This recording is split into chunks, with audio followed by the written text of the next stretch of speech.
franchise history to have back-to-back games with 41 points. If I want to make my spot among the greats, I gotta try to not miss any occasion I have to put my name up there. To be able to live up to it and actually be more than you ever thought he could be this early in his career, it's really scary to think ultimately what his ceiling could be. He's so young, he's already added so much, but there's still a lot more there for him to grab. Earlier in the week, we talked about him putting up 41, or he put up 41 and 18, last night in a win over the Golden State Warriors. And Wemby and the Spurs, you guys, are on an absolute heater. They are playing so well right now. They have won 10 straight they've won 10 straight overall and 15 consecutive games in which Victor Wembanyama has appeared. And during that streak, these are the numbers that Wemby is putting up.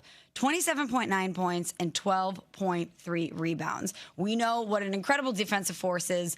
The only problem, guys, is that SGA is also keeping pace. SGA is also putting up incredible numbers, the defending MVP down the stretch. Oklahoma City's won 15 of its past 16 games, and SGA eclipsed 40 points 3 times in the past 2 weeks. But, Freddie, let's start with you. As the NBA season is winding down, how impressed are you with what Victor Wembanyama is doing, and do you think that he's the MVP? It's getting to the point that we're running out of words and adjectives to describe what he's been able to do at both ends of the floor. But the most important thing to me that Victor Wembanyama has been able to do, he's embraced the moment of being that guy, or being one of the guys, and not just on his basketball team, but in the NBA. He knows each and every team and each and every player is coming after him each and every night. And I go back to when they played against the Detroit Pistons.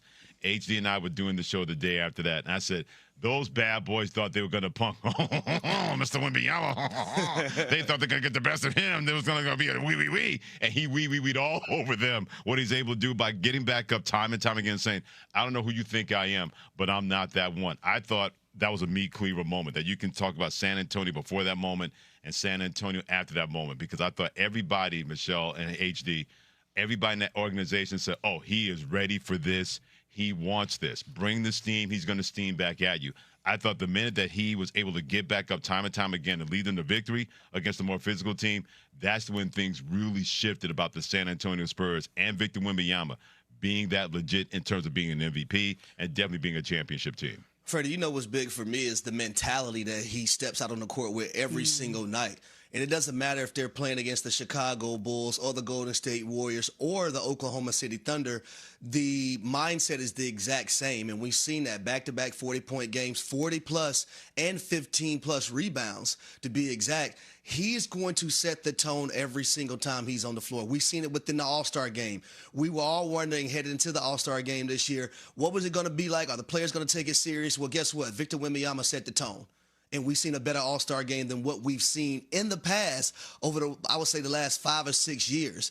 But when you have a guy, Freddie, that can play with his back to the basket on the offensive end, face up, shoot the three, dribble, and have guard skills, and I like how last night he just didn't force the jump shot.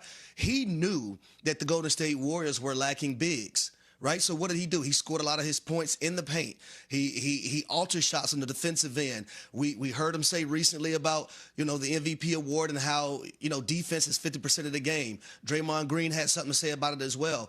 Whenever you have a guy that can anchor your team, and a lot of people are going to look at them and say, man, they're so young. But let's also not gloss over the fact that they do have a Harrison Barnes who has playoff experience. They have a Luke Cornett who won an NBA championship with the Boston Celtics. De'Aaron Fox, even though it was a very short stint in the playoffs, he has that playoff experience as well. Not deep, but he has it. You can't overlook that. And I think this is a group who is very, very deep. Look at their bench. You got Harrison Barnes coming off the bench. You have Keldon Johnson coming off the bench. Dylan Harper coming off the bench. All these guys playing a pivotal role but have that belief in themselves. But Victor Wembanyama anchors the charge in San Antonio. And because he's that wild card and something we've never seen before with our eyes, I don't look at them being a young team entering the playoffs because of Victor Wembanyama and his mindset every single time he steps out on the floor. It's Smalls and HD. They had 7 guys that scored in double figures last night. 4 starters and 3 guys off the bench. Although I want to give Pat Spencer a condemnation. Dude, you're not 7'6".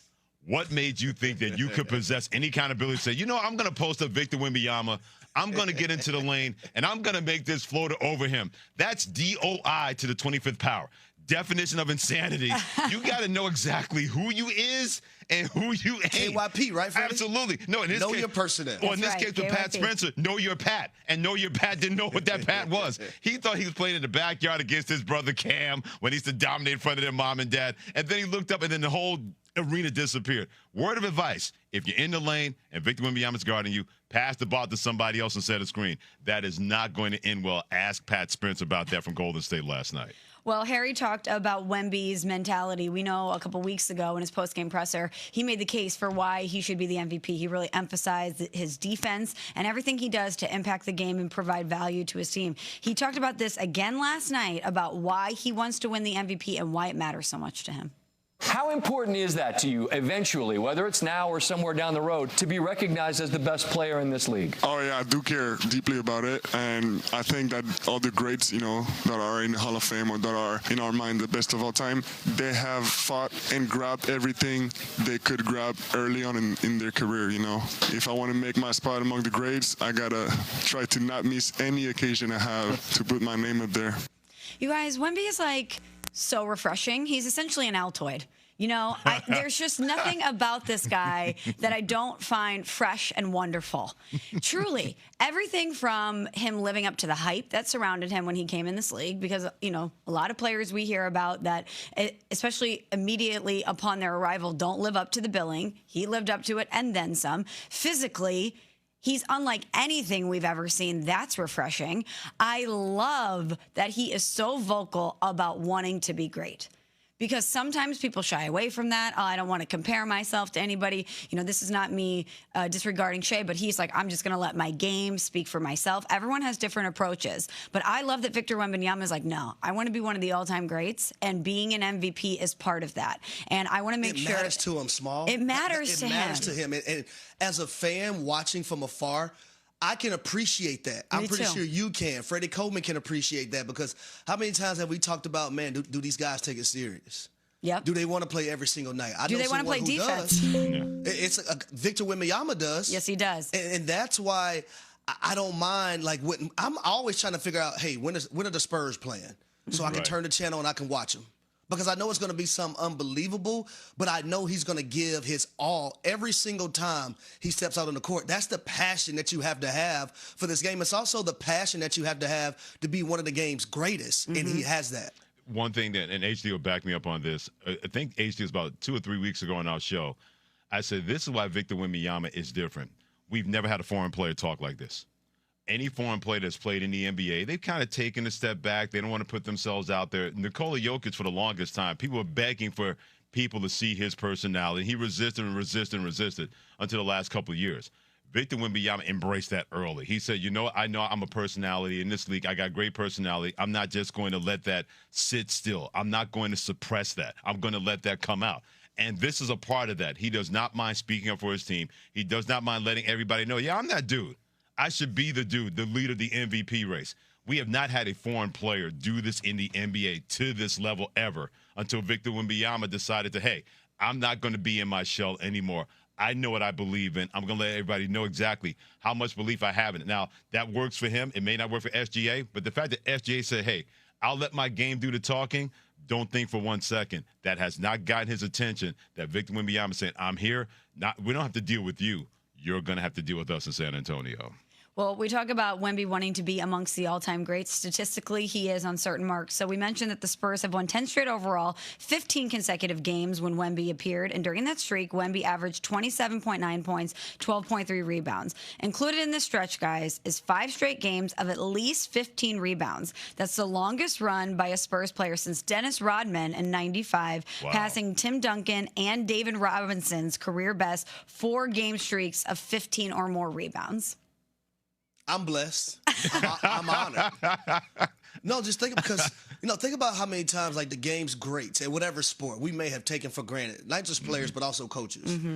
Folks, embrace that you're living through a time where you can witness this every time a San Antonio Spurs play. And here's the catcher to it all too: he's so young. So young. We have a lot more to witness when it comes to Victor Wembanyama, and I don't think he's nowhere near his peak. And that's the scary part for the NBA. That's the great part, I think, for all of us as fans as well. I don't think he has literally scratched the surface yet. There's so much more to his game and so much more to his arsenal that I think he can add to it. It's only going to get better and better. But embrace it right now while we're sitting here watching it every single time he steps out on the court. There's always that baton that gets passed, right? Whether it's from Michael, Kobe, LeBron, it feels like Wemby is right there, that he's ready to grab the baton and run with it. It is Unsportsmanlike here on ESPN Radio alongside Harry Douglas and Freddie Coleman. I'm Michelle Smallman. And coming up next, Wemby put up 41 in another dazzling performance. We just gave you all of that breakdown. But did someone else's star shine even brighter last night? We're going to tell you who may have eclipsed Wemby. But